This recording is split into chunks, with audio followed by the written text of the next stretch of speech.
এই যে যা জমি টমি দেখতেছেন সবই আপনার নামে কেন হয়ে গেছে। ওই লোকটাকে?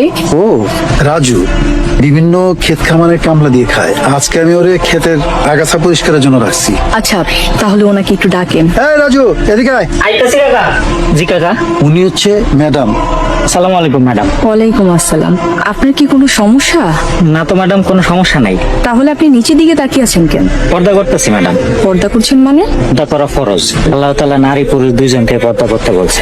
নারীদেরকে বলছেন তোমরা তোমাদেরকে ঢেকে রাখো, পুরুষদেরকে বলছেন তোমরা তোমাদের দৃষ্টি সংযত রাখো। তাই নারীর জন্য যেমন পর্দা করা ফরজ, পুরুষের জন্য দৃষ্টি সংযত রাখা ফরজ। ইসলাম শুধু একটা ধর্ম না, এটা পরিপূর্ণ জীবন ব্যবস্থা। ঠিকই বলেছেন। আপনি আমার জন্য বেগানা নারী, তাই আপনার দিকে তাকাইতেছি না, কিছু মনে করেন না ম্যাডাম। এই রাজু, তোর কি মাথা খারাপ হয়ে গেছে? উনি আমাকে ম্যাডাম, তুই কারে কি কস? আপনি ঠিকই বলেছেন আসলাম সাহেব। আমরা নারীদের পর্দার বিষয়ে কথা বলি, কিন্তু পুরুষের পর্দার বিষয়ে এড়িয়ে যাই। অথচ দুটোই দরকার। রাজু সাহেব, আপনি এখন যেতে পারেন। জি ম্যাডাম। উনি কি বিবাহিত? ও তো বিয়ে করে না ম্যাডাম, করবো কেমনে? গরিব মানুষ, এখন তো পেট চালাইতে কষ্ট হয়, বউ চালাবো কেমনে?